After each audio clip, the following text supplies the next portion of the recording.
Our gospel reading for this morning comes from the 18th chapter of Luke's gospel. It is a part of a section of Jesus' final teachings prior to entering into the city of Jerusalem.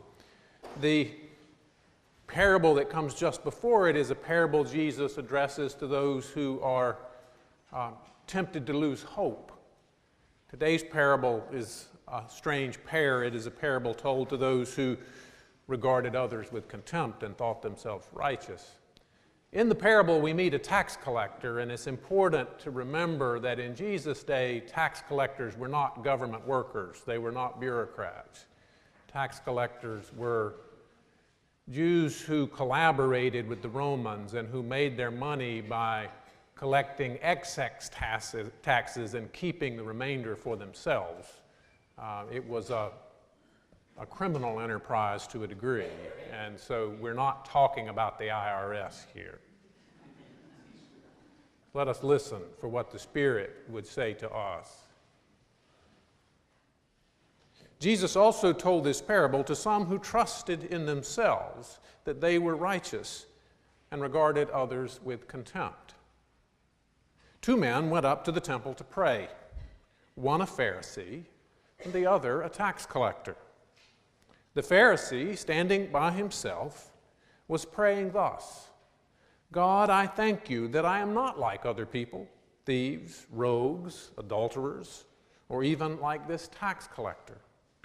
I fast twice a week. I give a tenth of all my income.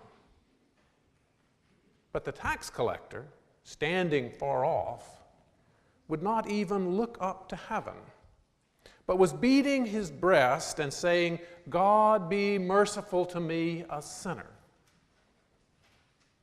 I tell you, this man went down to his home justified rather than the other.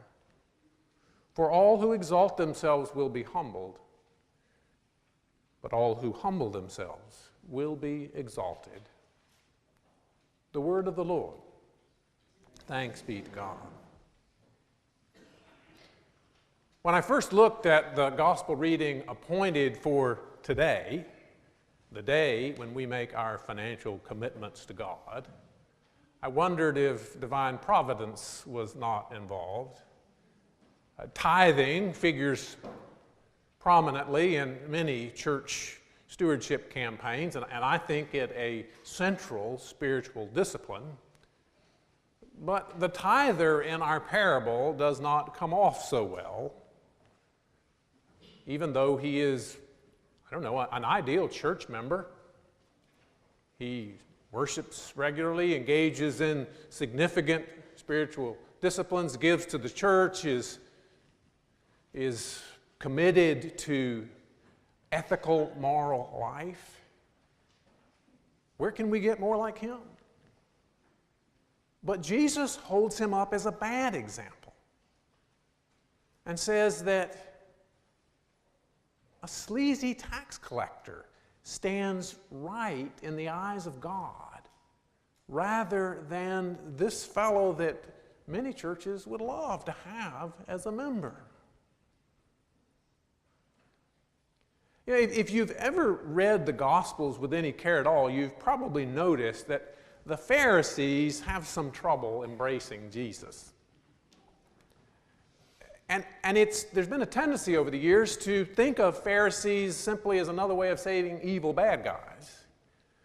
But in reality, the Pharisees were the good, dedicated church folk of their day. They were a reform movement, not unlike our own Protestant reformers of 500 years ago. They opposed what they saw as a corrupt, priestly Judaism and its emphasis on ritual and sacrifice. They urged believers to get back to the Bible and follow it. And a number of their teachings were similar to those of Jesus. So why is it they find themselves in conflict with him? Why can they not hear his good news as good? Some decades ago, I was introduced to an essay by the great Southern writer Walker Percy. The Message in the Bottle is in a book of the same name, a collection of essays on language and the human condition. This particular one features a fellow who is shipwrecked on an island with no memories of his life before he washed up there. Now, this particular island has an advanced culture, and he is welcomed and cared for there. He attends school, gets married, has a family, and becomes a contributing member of the society on this island. And being an educated and curious fellow, he's intrigued when he begins to discover a large number of bottles washing up on the island, each with a single one-sentence message inside. Now, these messages say all sorts of and all manner of things. Lead melts at 330 degrees. 2 + 2 = 4. The British are coming. The market for eggs in Bora Bora, a neighboring island, is very good. The pressure of a gas is a function of heat and volume. A war party is approaching from Bora Bora. Truth is beauty, and on and on. And this scenario forms the basis of a long, very long discussion about language and how we come to understand and make sense of all the information that we receive. And Percy discusses various ways that we might classify and categorize and organize these messages. And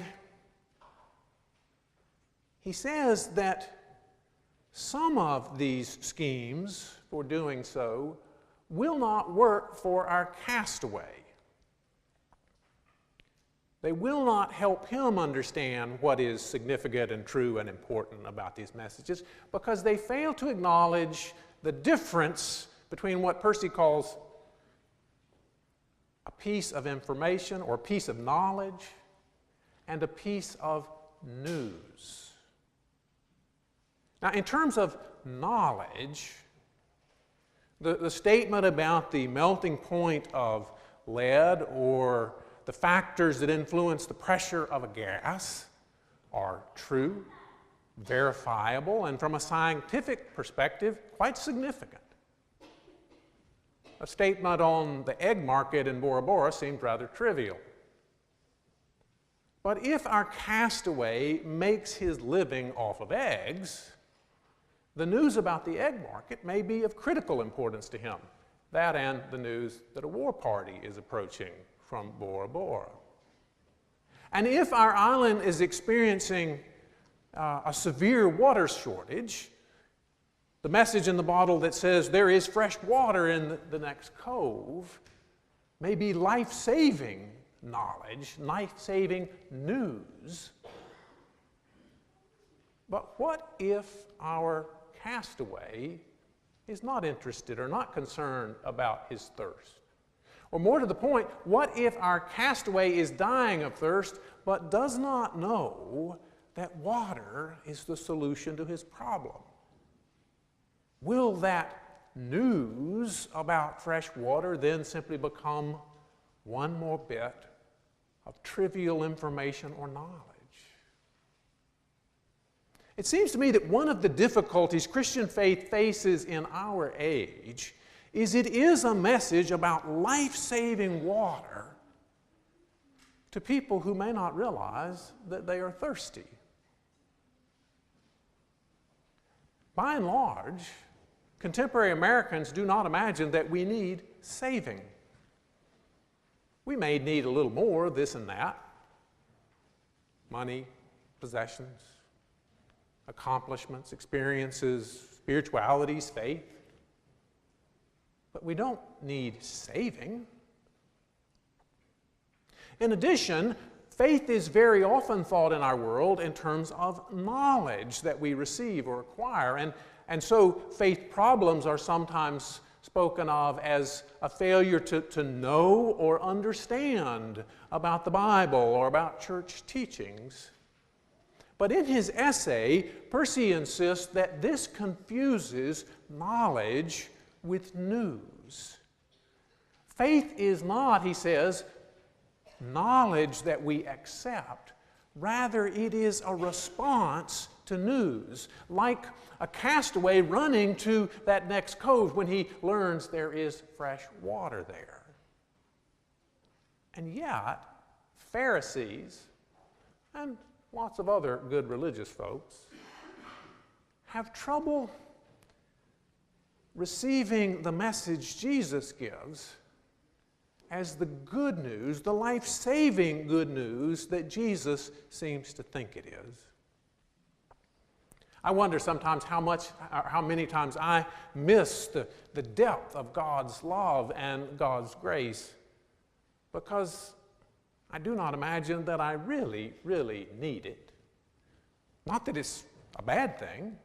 It's nice. It's like icing on cake. But I can survive without icing.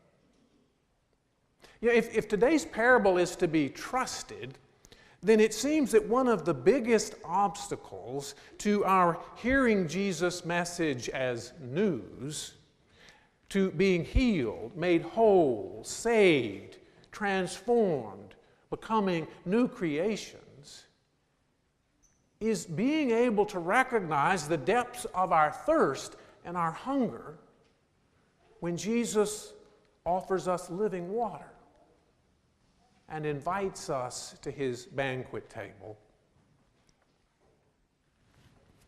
I recently was introduced to a quote from John Calvin via Facebook. I don't know why, but I've seen it posted there repeatedly. And this quote says, "There is no worse screen to block out the Spirit than confidence in our own intelligence." And it seems to me like that's pretty close to what was going on with the Pharisee in our parable, except that he places his confidence in his religious prowess rather than his intelligence. But Jesus and countless spiritual teachers remind us over and over again that those things we are most proud of, wealth, success, great accomplishments, even religious ones, may well be the very things that get in the way.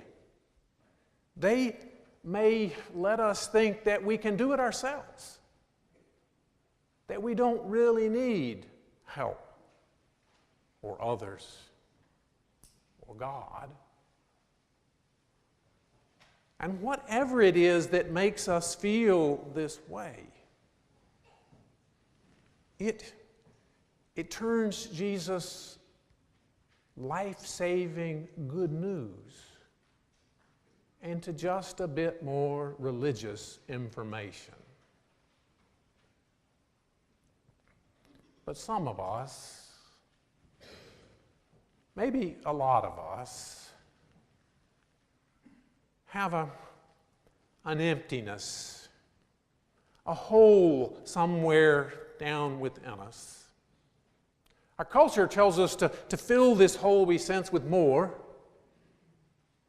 things, more experiences, more accomplishments, more skills, more knowledge, more information, more spirituality.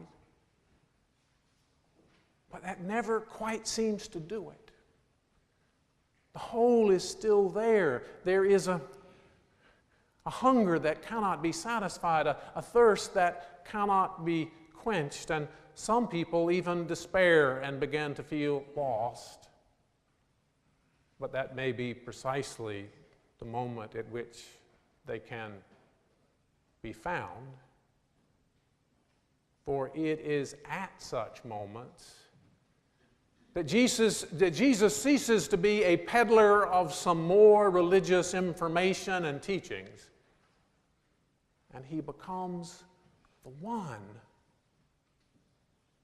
with living water, with the bread of life, with the cup of salvation. And when that happens, our worship, our financial offerings, our spiritualities are transformed. No longer are they religious things that we do, well or poorly.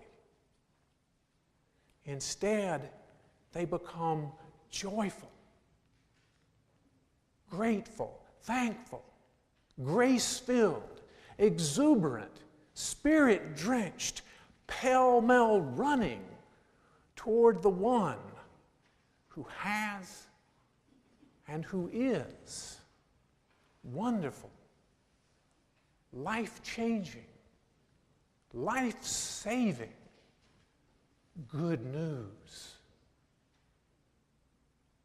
Thanks be to God. Amen.